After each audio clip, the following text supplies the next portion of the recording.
I think one of the great fears of man is that if you knew me, you wouldn't love me. One of the great fears of man is I can't show you the truth about me, because if you knew the truth about me, we wouldn't have this relationship anymore. And the relationship means too much to me to take the risk. One of the most profound statements I've had is I love you so much that I'm willing to take the risk of our relationship to have this conversation.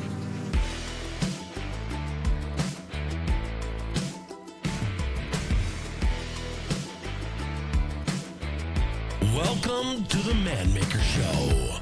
This is where weak excuses die and men of all ages are held accountable to rise stronger, bolder, and fearless. Grit, ambition, and authenticity are not optional. They are the price you pay to become the man you are meant to be. If you are ready to face the fire, take charge, and own your future, then your journey starts here. And now your host, Brad Wolgamott. Hello, welcome back to the Man Maker Show. B-Rad coming to you again from Studio Cabo San Lucas. Hope you guys are doing great. Welcome back to the podcast. I hope your energy's up. Good morning if it's early and good evening if it's late. I hope you're doing incredible. It's been a wonderful time down here. I highly recommend 1 month long staycations. Staycations kind of when you stay home and take a break. It's when you're gone for a month, it's no longer a vacation. It's just a kind of a way of life. And that's the fruits of freedom. And I need to do probably a message on this soon, but I'll just say right now what's on my heart is you all need to have a plan to get economically free.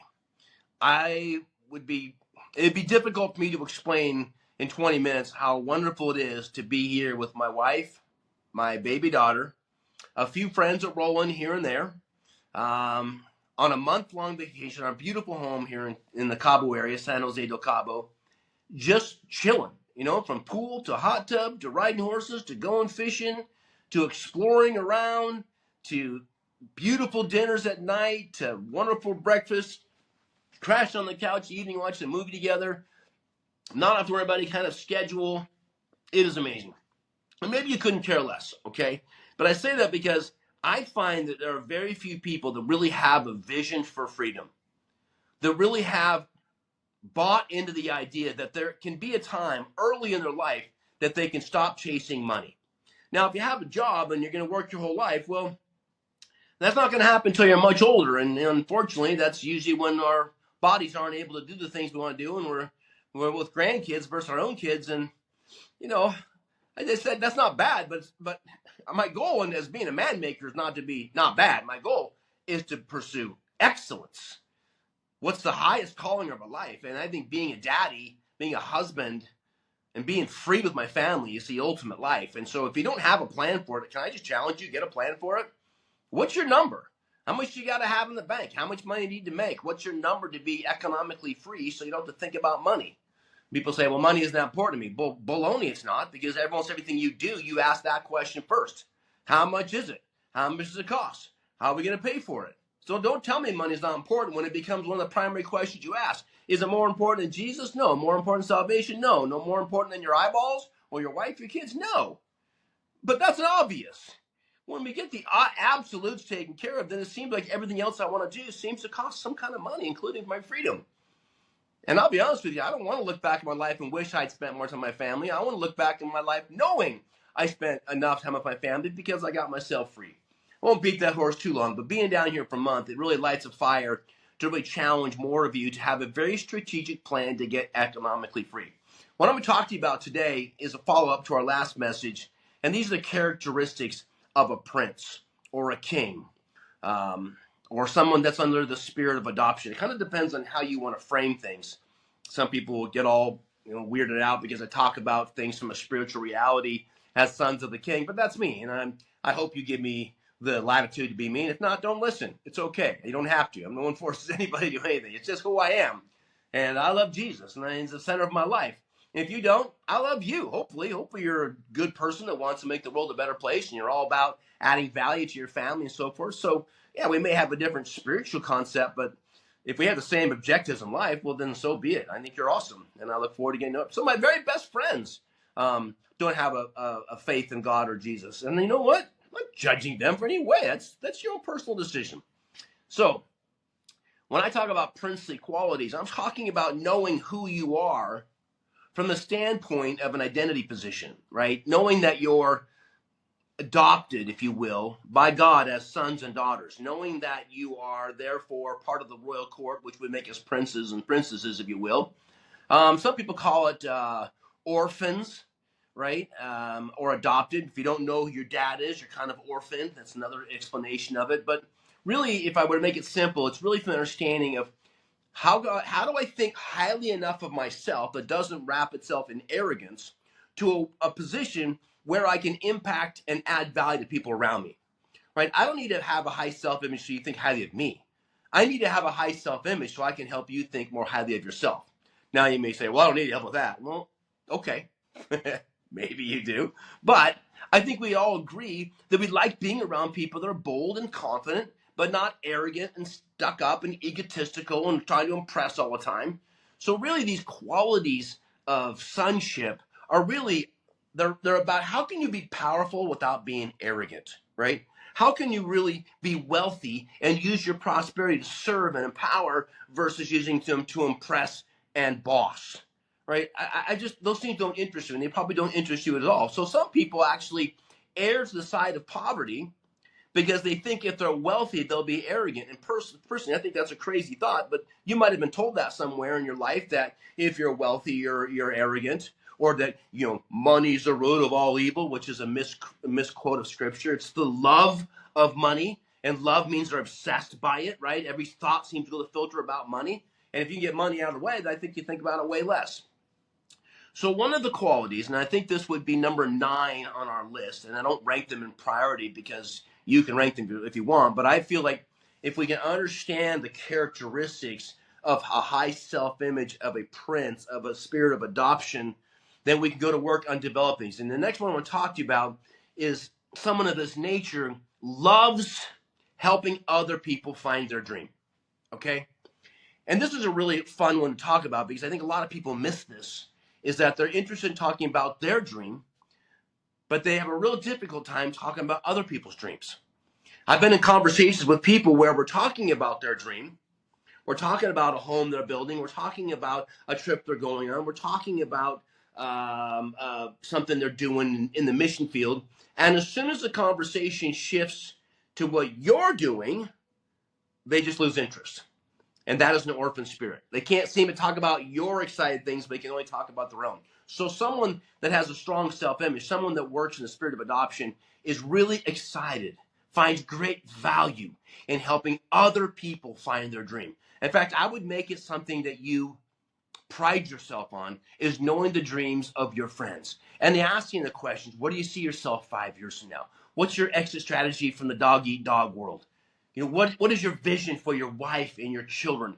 What is the big picture when you look back, when you're in your 70s or 80s or 90s, and you look back, what would you wish you had done? What would you be telling your younger self to do in order to do X, this living a dream, right? Because that's a real common sarcastic thing, living the dream, and they're working at their job. It's just like a sassy comment like, I'm doing what I got to do to make a living so I can pay the bills. I want to challenge you to really, really shift your brain around your dreams, right? Which creates another identity piece, and we'll call this number 10, and that is bringing out the best in others, right? Now, that's a common statement we've all heard 1,000 times, but I would ask you, is it something in the front of your mind, or are you hoping that people always see your best, right? Most of us, 99% of us, myself I'm sure included, walk around with the emphasis of what do you think of me?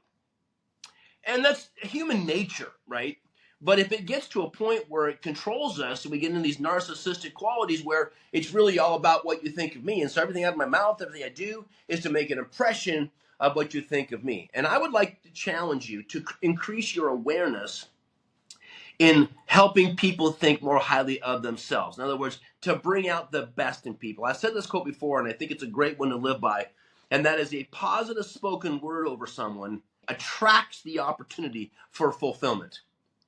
So are you an encourager, right? Are you someone that uplifts people? Do you find ways to compliment people? Do you find ways to creatively announce the good qualities you see in others? Because when you speak to that good word, you create the opportunity for fulfillment. I think I said it last week. A lot of the things that I've been able to develop and success in my life were because someone said I could. And I'm like, I'm going to prove that they're not wrong. I'm going to work hard that what they said was accurate. And I think a lot of people work this way.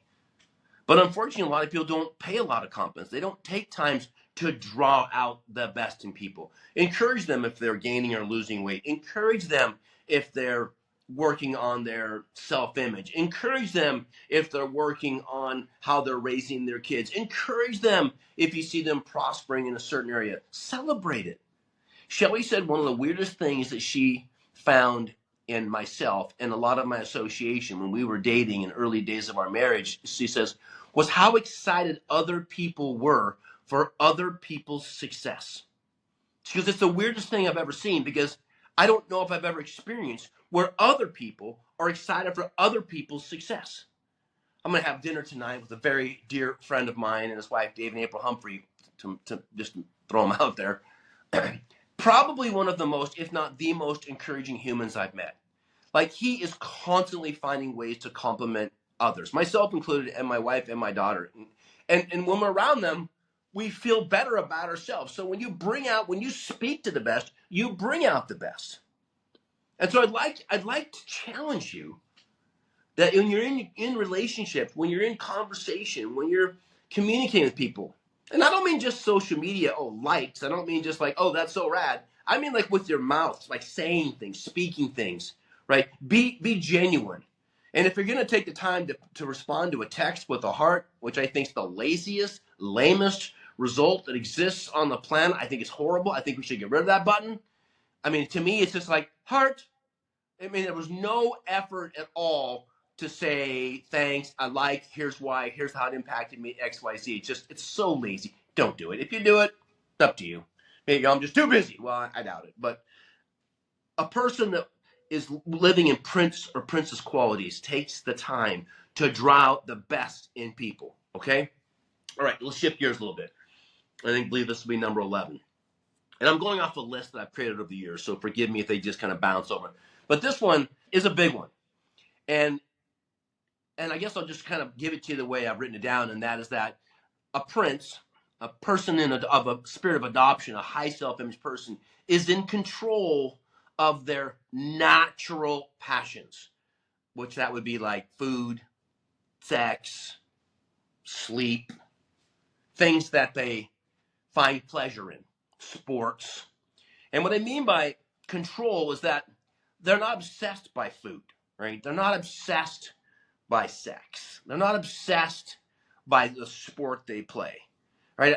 One of our common questions we ask people, is, what do you love to do? And I can't even tell you how many times I've had people say sleep. And I'm like, wow.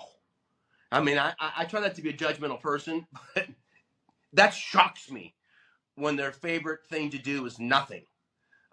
It tells me that they've probably got some other deeper issues. I do enjoy sleeping, but it's only something I do because if I don't, I'll die. I do it so I can spend time with God in my sleep because I believe that God tells me things when I'm sleeping that he wouldn't tell me while I'm awake. But on top of that, it recharges this internal nuclear energy pack.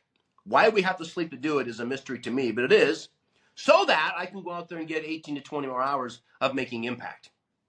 If you eat because you're worried, or if you drink because you're celebrating, you're not in control of your passions. Like, do they control you? Do you think, oh my gosh, that just happened, let's have a drink. Oh my gosh, let's eat a big meal. Oh my gosh, da, da, da. And we got porn issues. If you're struggling with obsessive food, or lack of, because bulimia is a real thing, less common, but very real.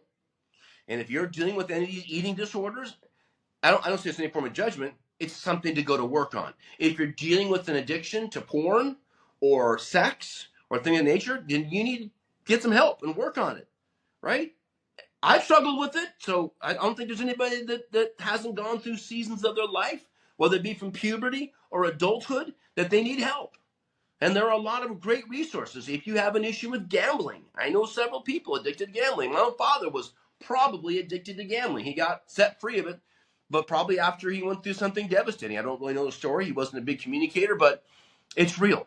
So we got to get outside of that box, right? We need to make that shift to have those things in a place where God gave them to us, right? Food and drink and intimacy and sports and all these types of recovery things from sleeping and resting and yoga, but they're all in balance. And if you're out of balance, I don't need to bring that up. And I'm certainly not judging anybody on it. But I am going to say, if you're not in complete control, then get some help.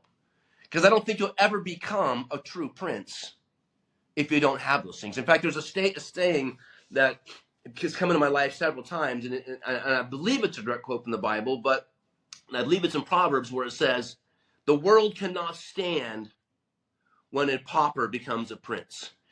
I think it actually says there are 4 things that cannot stand, but if this one is true, the kingdom will fall. And that's when a pauper, an orphan, becomes a prince, right? You have to change the way you think in order to change the way you act. And if you don't change the way you think, but are blessed with this new leadership, you'll blow it. This is why people that win the lottery fall apart. This is why pro athletes end up with all kinds of issues, because they go from starving high school / early days of college before NIL money came in to all of a sudden now having millions, and they don't know how to handle it. They fall apart, and it's real. So I have found that in my life that, and I'll call this number 12, that helped me break free is becoming more aware of God's presence in my life. Okay?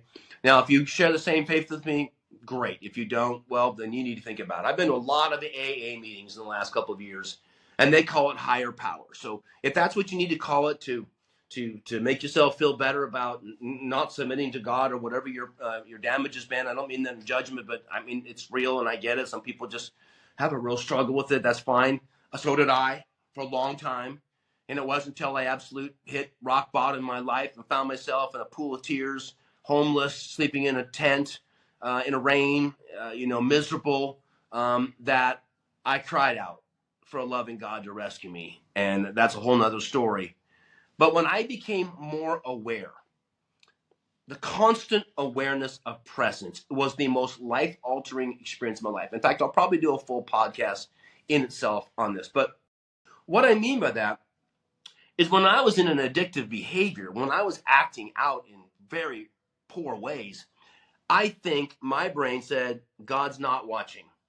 He's turned his back on me, right, because I'm doing this, so therefore he can't see me. It's like my child building a tent on our bed and hiding under it and say, you can't find me. Come find me. And you spend 20 minutes pretending not to see her because she thinks she's really hiding when you know exactly where she is the whole time. And if you've played hide and seek with your kids, they don't want you to find them right away. Right? They want to pretend that they found the greatest place. And I think a lot of us live that way, that we don't live in an awareness. And for me, I had to get to a point where that went from guilt to love. Okay. So again, I don't want to go too deep in the subject, but awareness was a hard thing for me because I felt guilty when I was doing stupid things. And so what I had to learn to do is reframe the early stages of this when I was in a healthier place and get wrapped up in a place where I knew I was loved by a father, the prodigal son story, the book of Luke, and go deep on the fact that when I am failing, my God's just sitting there going, come on, turn around. I'm right here. I love you. Oh, man. Come on. And to me, that's my translation of the book of Luke, that he was waiting on the porch for his son to come across the hill day after day to where he could run to him and tell him how much he loved him and restore him in the truth of his identity. And I think that when I came to a place where I knew that God was for me, he wasn't mad at me, he wasn't turning his back on me, and even when I was failing, he still loved me. He just wanted me to remember who I was, to get wrapped up in his position of love and grace. All of a sudden, everything changed for me. I was less likely to go out and do something really stupid when I knew that my God that loved me was right there. Why would I do that? Right? Why would I... I don't know, what would be an example? Why would I swear in front of my kid? Why would I look at a hot girl walking by me when my wife's there? I should never look at him anyways, right? But I'm certainly really aware of it when I'm aware of my wife's presence, that I'm actually going to turn my head the opposite way just so I'm not inclined to make her feel uncomfortable because, and I'm down here in Mexico, man, this is swimsuit city. right? And swimsuits have gotten very small. So it's like work to honor my wife, because not that she's weird about it, not that she feels comfortable. It's just that she's right there, right? And so I want to make sure that I'm honoring her in the way that I handled those environments. And I think when it comes to my father, my God, my kids, the people I love, yeah, the more I'm aware of presence, the less likely I am to make dumb choices, right? Okay, number 13, all right? Not that it's lucky or unlucky 13, but we'll keep moving on. And this is to encourage free thinkers, okay? Now, most of my Christian friends really struggle with this one, okay? Because, well, I don't know. I would say my biggest complaint about church was that you can come to church all broken and busted up and get healing and get redemption, but then you better be perfect from then on. And don't bring any more problems. Just it's over and sin no more and you're perfect here. Well, that's garbage. That's not God's plan of grace and redemption. But at the same time, the problem is that we think that people need to just get it right. And it might take a long time, myself included, to get things right. It was a long, long time for me to get balance in my life with the way I thought, which dictated the way I spoke, which dictated the way I acted, which created fruit in my life. I'm now living the fruit of making much, much, much better choices 3, 4, 5, 8, 9 years ago than I am from fruit from 20, 25 years ago when I was a disaster. So to love and encourage free thinkers means people that think differently, and to encourage them and to love them, right? I had lunch the other day with a really neat guy, and I really, really like this couple. And he was talking about life, and we got kind of talked into we were talking into politics a little bit, and I said, do my politics offend you? And he's like, no. I go, okay, good. I know we're different. He goes, yeah, we're different. I go, man, I really appreciate the fact that you let me be me. Because the difference in you and most people, Brad, is you don't force your politics on me. You don't force your God on me. You don't force your positions. He goes, I'll be honest with you, I don't even know if I believe in God anymore. And that a bit broke my heart, but I'm like, I understand. I've been in those positions. I've been in those shoes. I get it. But let's talk. We're friends. Why do you think that's the case? What broke your heart? What offended you to a point where you think that it's wrong? And almost always, the issues with people have is that they were around people that didn't allow free thinkers. We live in a world where I'm a free thinker to an extremely liberal, whereas a liberal is a free thinker to me. In other words, we think differently. Are we okay with our differences? Can we find grace and love and friendship even though we think differently? Right? I mean, Christ did it better than anybody. He had dinner with tax collectors, the worst pimps of the world. They were the worst human beings, and welcomed in prostitutes and cared for them and loved them and raised the value of the room versus demanding equality before you enter the room.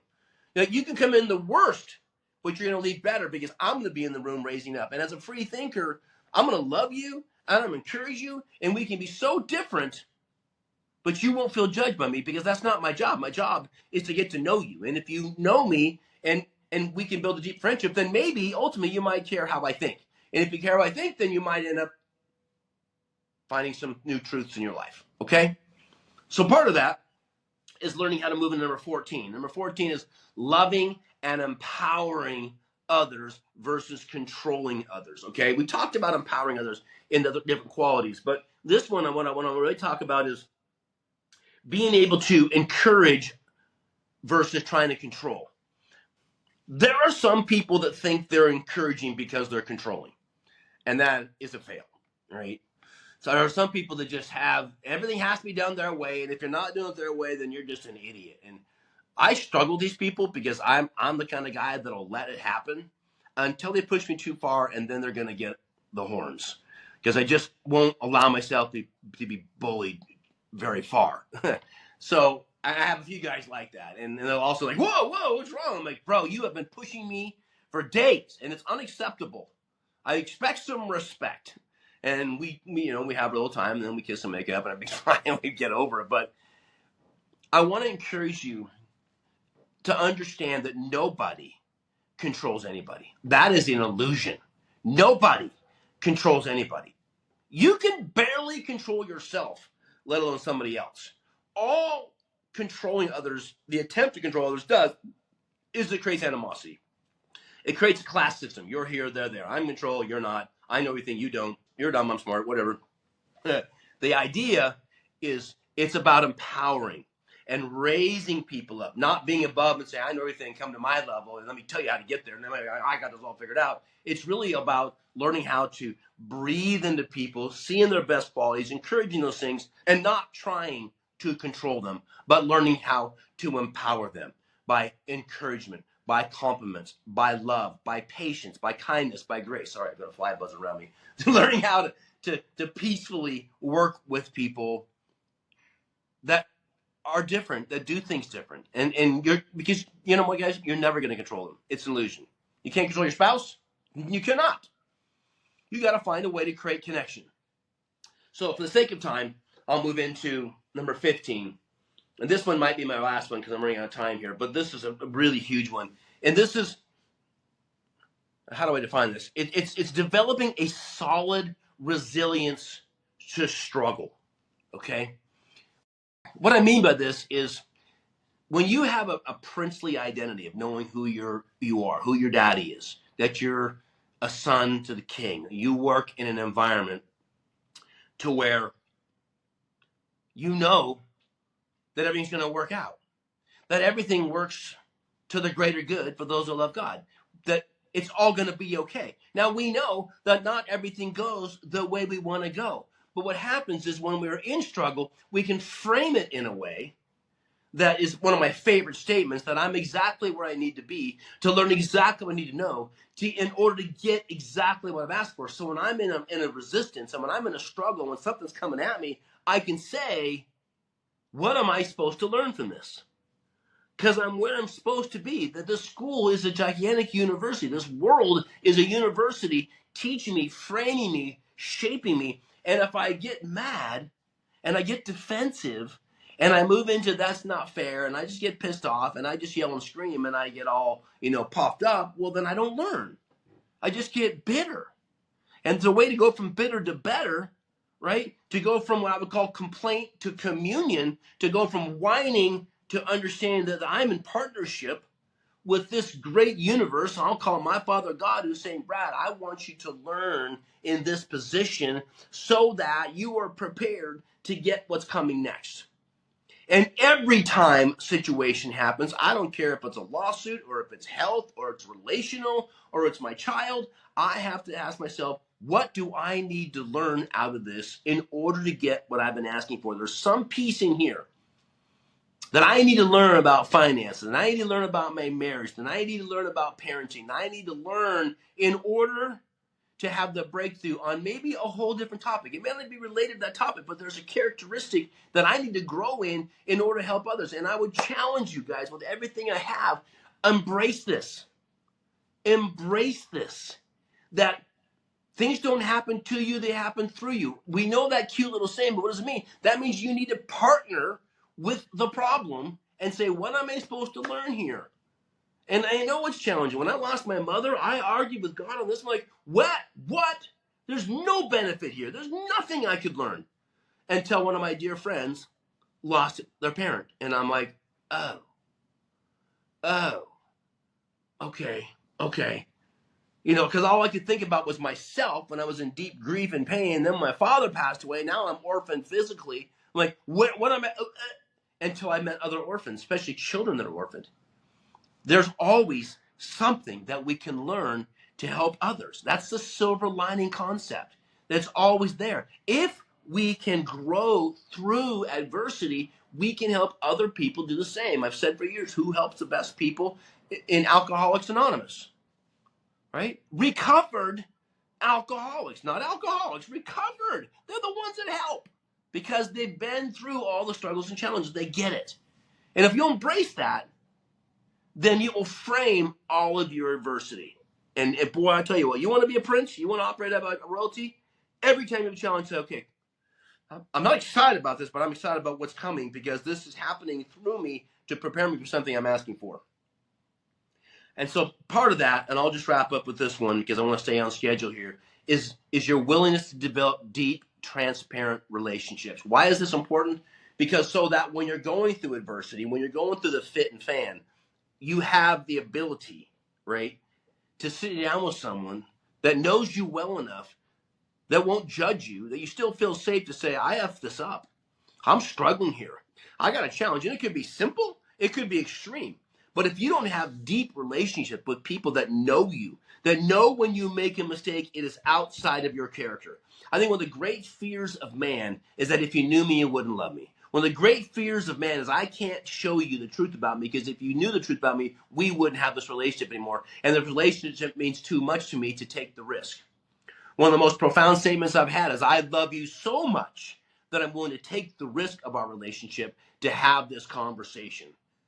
Man, I was at a Josh Garrell's concert, and he was preaching afterwards, and he talked about how much he loved his family and the willingness to have difficult conversation, to risk the intimacy of the relationship in order to create some healing or breakthrough or protection. I'm willing to take that risk. When you love someone, you're willing to take that great risk. It was a profound statement to me. And if we don't have deep, transparent relationships, then where the frick are we going to go?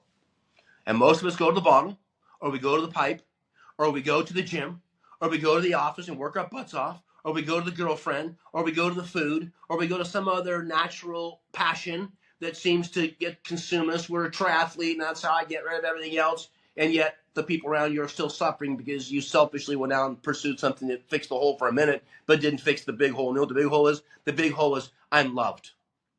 And that there's a God that wants to make me whole and help me figure things out and show me what grace really is and how it works in my life, so that I can help others, right? Most of us have this heart, well, grace is just kind of a selfish thing. The grace is not just to get out of jail free card. Grace is to get you strong enough so that you can go out and empower others and make a greater impact in the kingdom. So those are my 8 for the day. They were heavy and they were deep, and I would encourage you to listen to this podcast a couple times, because it came at you fast and furious with 8 princely qualities. You are an amazing human being. If you're taking the time to stay with me through this 3rd season, I told you it was going to come strong, and it was going to come at you in a lot of different angles. This is one of those ones where instead of listening for biased confirmation, I pray to God you listen like, I could be better there. I could be better there. Then get yourself some 3x5 cards and write down the things that you want to work on. This list that I'm speaking from, that I'm working on here, started off as 5. Things I want to work on. And then it was 8, and then it was 10, and now it's 25. It'll probably continue to grow because I want to work on them. And I'm just sharing my experience with you. I'm not preaching to you, for God's sakes. I'm sharing with you things that I've had to battle through and find a way to get the answer to the what am I supposed to learn to get what I'm asking for. Got myself here. God never left me. Okay, what's the lesson? How do I change this? I hope that helps. Dig in, guys. I love being with you. I love these challenges. Brad Wolgamott signing out from the Man Maker Show. God bless you.